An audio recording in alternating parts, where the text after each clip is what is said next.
Good afternoon, everybody. Welcome to the Palatka Community Redevelopment Agency meeting on March 6, 2024. Time is 5:30. I'm going to call this meeting to order, and we're going to start with the invocation from Pastor Mulberry, who we presume is on Zoom, and then the Pledge of Allegiance by Commissioner McCaskill. Good evening, everyone. Father, we thank you again for this opportunity to come together. We thank you for how good you've been all day long. You blessed us to come together this time for this CRA meeting. We pray that you would guide, give wisdom, give instruction and understanding in what needs to be done. We give you praise for all that you're doing for the city. Continue to bless us. In Jesus' name we pray. Thank God. Amen. Amen. I pledge allegiance to the flag of the United States of America and to the republic for which it stands, one nation, under God, indivisible, with liberty and justice for all.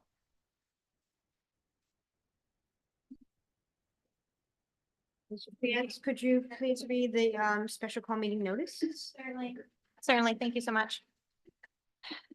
To members, Tammy McCaskill, Will Jones, Justin Campbell, Senior, Rufus Borum, Teresa Jackson, Terry Turner. You're hereby notified the special called meeting of the Community Redevelopment Agency is hereby called for Wednesday, March 6, 2024 at 5:30. The purpose of the meeting is to make a recommendation concerning the acquisition of 512 Emmett Street, signed by Robert M. Correa, Mayor, on March 4th, 2024. Thank you. Roll call, please. Commissioner Tammy McCaskill. Here. Commissioner Justin Campbell, Senior. Present. Commissioner Will Jones. Present. Commissioner Rufus Borum. Present. Mayor Robbie Correa. Present. Commissioner Terry Turner. Representative Teresa Jackson. She did not say here, but she is on the Zoom. Present. There she goes. Thank you. Sorry, spoke too soon. I'm going to open the floor to public comments. Public comments are limited to 3 minutes.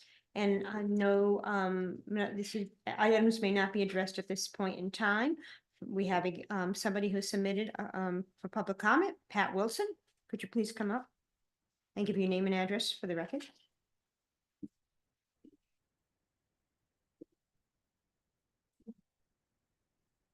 My name is Pat Wilson. I live at 516 River Street. However, my property also goes back to Emmett Street and is almost directly across from the property in question that is being discussed today. And I would just like to say that it has been an eyesore for several years, and I very much would be in favor of it being torn down. However, I think it is very important before it is acquired and destructed by the city that we know what's going to happen with the property. Thank you. Thank you. Is there anybody else here for public comment? Yes, ma'am. Please give your name and address. So this is for items that are not on the agenda. Right, but there is nothing else on the agenda. Yeah. So at any rate, do you want to wait, Mr. Gonto, till we bring the whole case up? It might be easier. Yes, ma'am. Okay, thank you. Move on to regular business discussion recommendation to purchase and demolish 512 Emmett Street. Before we start, I do want to ex parte disclosure. As a neighbor, both Mr. Byrne and Mr. Gonto have talked to me about this house in the past and even more recently. So just to put that out there, but that's the extent of the conversation. On to the discussion recommendation to purchase and demolish 512 Emmett Street. Oh, so if you can disclose it in the conversation, I want to disclose that I did speak with Mr. Gatto and his, I guess the guy that's working on the property, Mr. Byrne. Mr. Burns as well. So I just wanted to disclose that, I had a conversation with him previously. Okay, thank you. Anyone else? I haven't had any conversation with anyone connected to that property. Okay, thank you. Moving on to the business at hand. Mr. Griffith, Mr. Bell? Yes, Sorry. that's quite all right. Thank you, Madam Mayor. And so I'm sorry. This item that is before you now is an effort to purchase the property to deal with the costs of the demolition necessary to abate the issue at the property and to address potential contingencies, costs, and eventually look to address the liens that exist on the property. With regard to what the expectation is, I think the primary objective in our Blight to Bright program is to eliminate those items in the community that have created considerable blight. And I believe that this structure was caught on fire, did catch on fire approximately 7 years ago, which is almost 3,000 days that community had to deal with this issue. I commend the city attorney for working with the gentleman that owns the property as well as Mr. Griffith in order to come to a resolution. It has been cited by the code enforcement folks as a blight and the issues associated with it.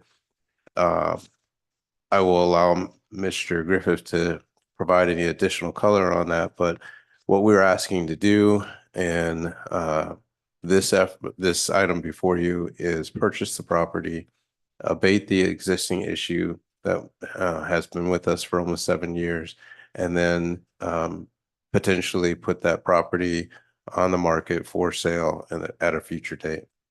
So is there anything that you would like to add to that, Mr. Griffith? Thank you. And I welcome any questions you might have. Questions of Mr. Bell? Yes, ma'am. Go ahead, Commissioner Turner. What are the amount of the liens that are on the property now? It's approximately 25,000, if I'm not mistaken. Do you have that exact? That's close enough. Excuse me, Mr. Guanto, please don't, yeah, Just for reference, Eddie Cutright is on the Zoom if needed. okay. What is the appraised value of the property? I don't believe we have a current appraised value with the structure that has burned down. But do we have any? Okay. We have some images. Some pull those up so you can see the current state. Yeah, I went by and looked at it, so usually the property appraiser will have a Yes, sir, I'm looking that up. Right. a value of the land and a value of the structure on it. So There's no value. I have it on the screen, Madam Mayor. it's just value is 21. Okay. Just the land. There is no value to the structure at this point in time. Yeah. So the land itself is Structure's just actually a liability that would have to come off of it. Mhm.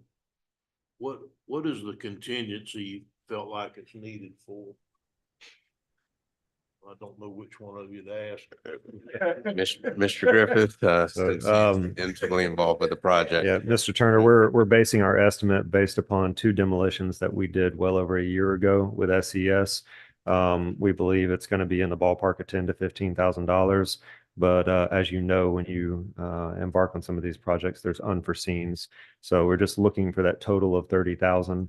I will say that we have reached out to Mark Spalding, who the city is under continuing contract with for realtor services, and we've asked for a comparable sales.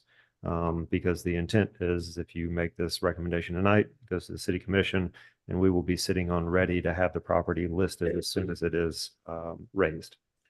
Okay, my last comment, I guess it's more of a comment than it is a question.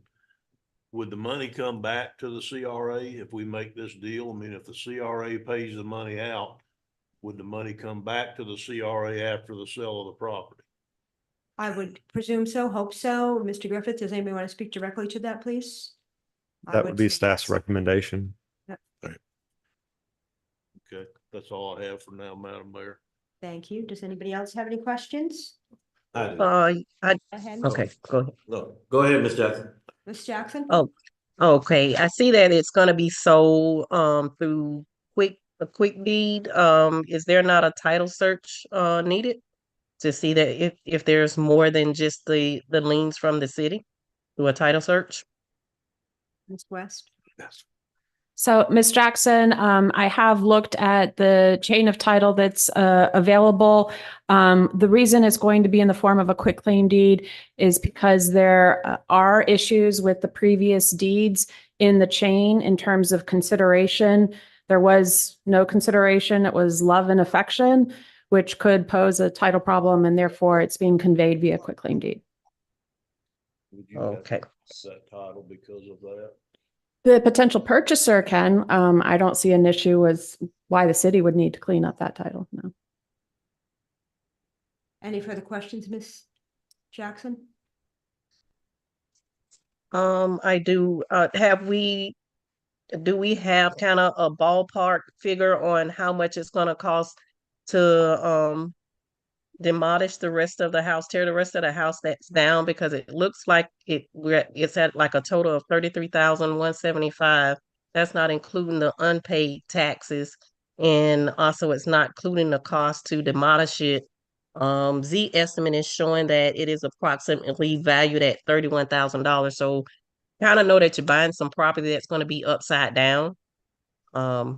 Just to put it out there, but I'm definitely not against the city purchasing the property. Does anybody want to, excuse me, go ahead. Community Affairs has chatted in, the fines are 23,375. There you go. Wow. And with regard to the cost of demolition, the range that we are working with from previous experiences between 10 and 15. And so obviously we're working with something that's over almost a year old or maybe older. So we would hope that would be in that range, but potentially it could be in excess of that. Mr. Griffith? Well, you mind if I add something Go ahead. to Ms. Jackson's comment? Mhm. So you're sitting in the capacity of the Community Redevelopment Agency today. And while it's helpful to look at these things in terms of a return on investment, we also need to remind ourselves that you're primarily charged with the removal of blight. So there will be projects of which the return on investment is not easily calculated just on the sale of the property.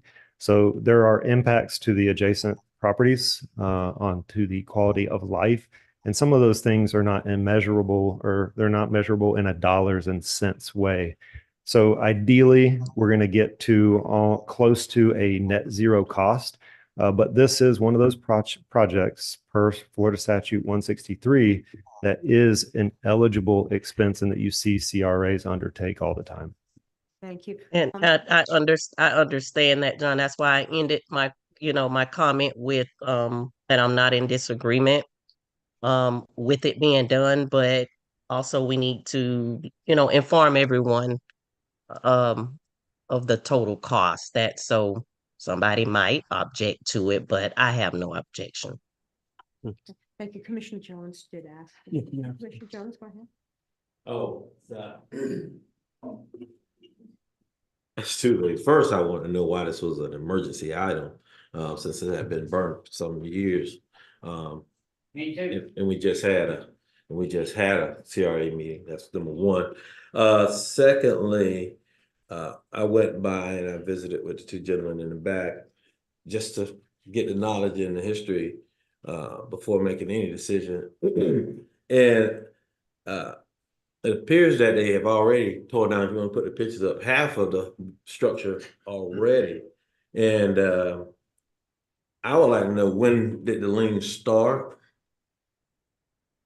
And what was the parameters that they were working around? Because they had a demolition permit, is what I was told. And the second, third thing was, Mr. Garnto, during our conversation, sounded like to me, conveyed that, and I'm glad he's here, so he clarified this, said he sold the land to the city for $35,000. So I want to make certain that he understands he's not getting $35,000. We're gonna tell him what he's gonna get. I guess you got city manager tell him what he is actually gonna get. It's not $35,000. I That's didn't want him correct. to be. No, $9,000. Okay. So, 1 second. but I wanted to make sure that was on the record as we were speaking on it. And the last thing, the house is actually adjacent to your mother, his mother's property. My grandma. Grandmother?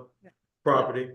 And as I was trying to do the research, and maybe you guys could tell me here for clarification, the setbacks and the perimeters for another house to be built there in this day and time, can that lot be used for another structure to be put there in that amount of space?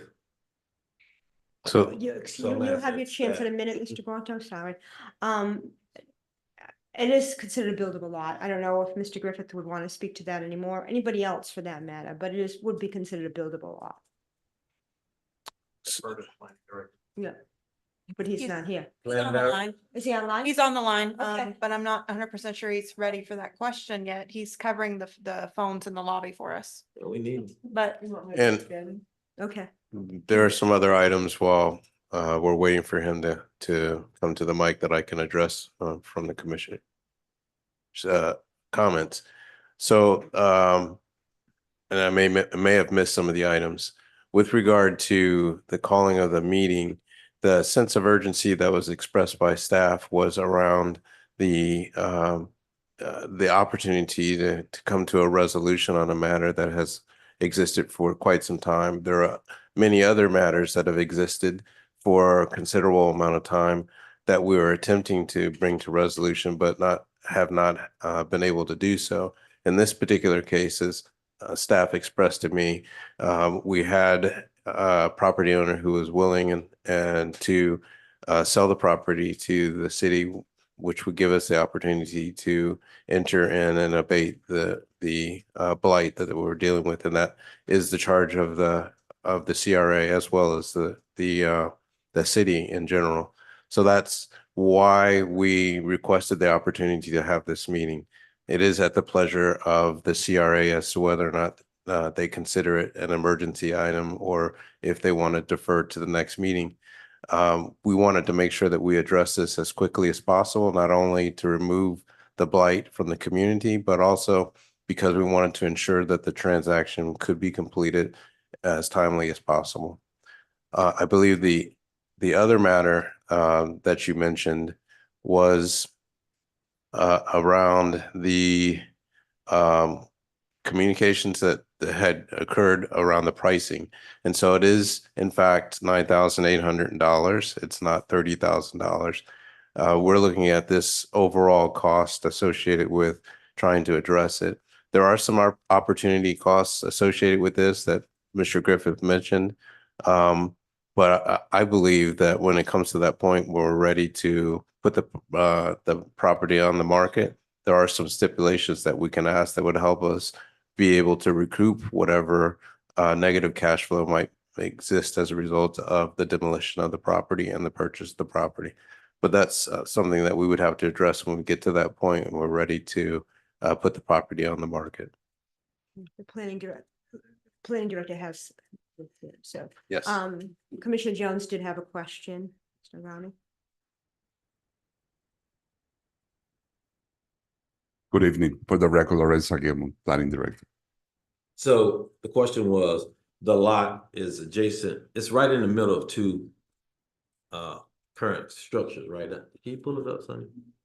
Or currently now. So, and whenever that house was constructed, I'm quite sure they had codes that they were following at that time. So I don't know what the current codes are. That's why I'm asking you, the professional subject matter expert. Will that lot be buildable with the setbacks that's currently in place that we have now? Or will it be grandfathered in? Or what's that status? My estimation is that since the house was already built, according to code, was illegally built a single family home and it got destroyed by fire, I think they will be grandfathered in. However, we have to bring into conformance with the existing code if it is destroyed more than 50%. And I don't know the situation on these particular parts. That's something that we should have known or presented to us prior to us making these decisions. I wanted to ask it because I wanted us to be forthcoming and transparent in this. Again, like Ms. Jackson, I'm not for or against it right now, but I don't want to impede it from being sold However, I would like to know what we are doing. Secondly, all costs, I think they should be upfront to us. We should know what all costs. We're going, well, we have done something like this in the past. What is the cost now? Because we get caught in this when it's brought back to us, it'll be $50,000. So that's not your question to you about the Right. cost. It's going back to the. And that's a very good, If I may, Commissioner, just going back to your original question, Okay. the lot is buildable, and the setback that they need to meet is 5 feet on the side, and 15 feet on the front, and 50 feet on the back. So 5 feet on the side. 5 feet on the sides. And it's currently. That's current code. So it is buildable, so. Thank you. Thank you. Thank you. no, Madam Mayor. Yes. Commissioner, you ask a very valid question about the actual cost of doing the demolition. And what we wanted to avoid is getting too far out in front of our skis on putting this out to bid for the demolition of it without authorization from the CRA and the commission to be able to purchase the property and then demolish it. So what we're working with what we have now is the cost of what it cost us a year ago in order to do something similar. Obviously, every property is different based in size and issues, as well as the time that has elapsed between when it was done before and now. So we're working off of the best estimate that we have until we can actually have permission to put it out for RFP. Do you have any further questions, Commissioner? Nope, that's all I want to bring. Commissioner Borum? Yes, I'm in agreement with Ms. Jackson and Commissioner Jones as it relates to this, and we should have had all the numbers before us before we even considered moving forward with any of this. But long story short, how do we pay $9,800 for purchase of a property that has liens and other code violations as it relates to that? So we got a individual who walk away with almost 10,000 in the city, or the CRA is paying in excess of like 4 times that or maybe more. And so that's just my question and concern, that we'll have somebody walking away free and clear and they got code violations. I don't understand. So I can comment on that, and I would also defer to Mr. Griffith to add to that, or Ms. West. But what we're looking at is code violations close to 25,000. And so the question of us being able to recoup that money, given the condition of the property, it is not likely that we will be able to recoup that $25,000 given the current condition of the property. And it's also not likely that the current owner of the property would be able to address the issues and bring it up to code in such a way that the property would be viable. So we're kind of in this catch-22 situation on what is the right thing to do. But the overriding factor that we have to deal with is that the community has to contend with this blighted situation. And we have the resources to try to address it.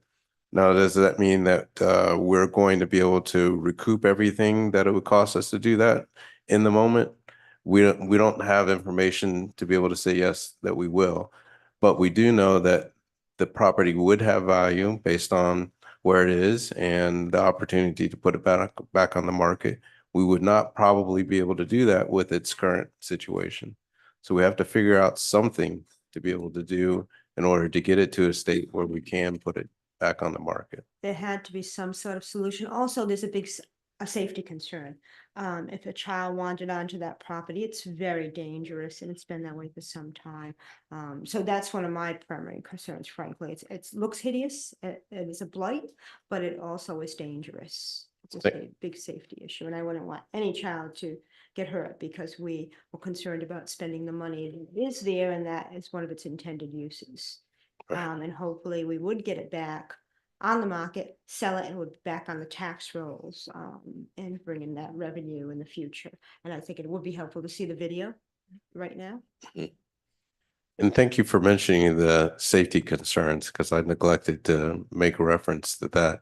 The cost of the effort to secure that property so that it would not be a safety concern would be another additional lost cost that we would have to sink into the property. And there's no telling whether or not we would actually be able to make it safe. I mean, truly make it safe. So this, I'll let you come up in a minute, Mr. Guanto. We'll watch the video and you'll come up next. the best way to make it safe would be to raise the structure. So notwithstanding that, there are things that we can do, but there's no guarantee that that would give us an assurance of safety. Think it'll be a risk because of the close proximity of the other piece of property there, that something could happen and we'll find ourselves in a little deeper hole. Things could happen. Why can't we, have we explored that maybe with the program, the property owner, helping the property owner by demolition, which only right here estimated is $13,000. And so the CRA is only out of $13,000 versus we purchasing it. It's still his property and he can sell it. Well, I'm just asking, is that possible? I don't. Then you have the fines that he's accrued. right. So this is what it sounds like, and tell me if I'm right or wrong. So we do a lot of work to get these liens and put on. Then we come back and wash them out, where nobody's gonna pay that. Is that that's what we're saying? That's what Because the city's not gonna pay the city. So tell me, it's not making a lot of sense to me right now. Mr. And I'm quite sure you. No, I don't believe that we're expecting to completely wash away the fines. That's one of the functions that the CRA has in an effort to be able to address the blighted issue. Mhm. I will pause and let Mr. Griffith, but I do want to come back and answer the other aspect of your question about being close to another property. Yeah, I was going to comment on that, but I'll let you answer that one. I was going to address your question regarding could we not just partner and enter into a contract with the property owner? That is a possibility. The fines would still be in place, and unless Mr. Gornto was able to apply for a fine reduction and then pay the fines, ultimately the city would still foreclose on the property to try and recoup those fines. Commissioner Turner. We need to keep in mind here, commissioners, that we're talking about $9,800. It costs more than that to go in there and foreclose on the property. So if it was $198,000, we'd be talking a different thing here, but with just it being so small, I think we need to go on and just do this. My question, I guess, would be with the fines being on the property currently, if the city purchases the property and has the structure on it abated, like the current recommendation is, would the city waive the fines before they sold the property and the money comes back to the CRA, or does the CRA have to pay the fines on the property before they get the money returned to them? Now, I know it doesn't make any difference here, but we waive fines at every single meeting at the county. Every single meeting has 3 or 4 or 5 code violations because we are of the opinion that we use code violations to bring somebody into compliance, not to aid with our budget amounts. Exactly. So the only way that I see bringing this into compliance would be the cheapest way would be to just go ahead and purchase the property, have it torn down, and then have the money, whatever the property brings, have it brought back to the CRA to help pay back the TIF funds in the CRA to go and do other good things, maybe other code enforcement issues. that's at the last meeting I joined with Zoom. And one of the things that I tried to bring out in my comments is the CRA, whenever it possibly can, and it can't always, but when it possibly can, they need to try and do things that would help them raise additional funds in the future to do more good things with, instead of just spending it for no reason at all. So getting some of this money back, I think, would be the key to it. And I do believe that the city needs to quiet the title. Really do, because it would make it so much more of a marketable piece of property, and it won't take much time with us having a lawyer on staff. It just wouldn't take much time to quiet the title, and probably going to make a lot of difference in how quick the property sells and for how much money. So are you ready for a motion, or do you want to continue, or what do you want? I still want to discuss, because I don't think that, I appreciate your opinion and I value that. But when you just said $9,800, that's not the total that we're gonna spend. We're spending up, what's the $35,000 is what was just discussed. So where am I getting lost at? Well, it's Commissioner? $9,800 to purchase the property. And Yeah. then it's another $15,000 for demolition. Right. And I'll bet you a cold drink when we're done with this mess, that's gonna be plenty to tear this place down, 15,000. The other 5,200 that they've asked for is a contingency. So if the motion went that they could not spend more than $30,000, I believe that it's going to be less than that when they get done. And the blight would be a way, it's the easiest way to do it. If it would cost that much just to foreclose, if we went through the codes violation with this and then foreclosed on it, it would still cost that much money, and you're still not gonna get your money back, because you're not gonna sell it for enough money to offset the amount of money that it's gonna, that the code liens are already on it. So you're still gonna spend money on it even if you go the codes enforcement route, but it's gonna take 6 months to do it instead of 30 days. They can have this thing torn down and gone and on the market with the city's realtor. And in today's world, I'd be shocked if it wasn't, unless we price it for too high, I'd be shocked if it wasn't sold in another month after that.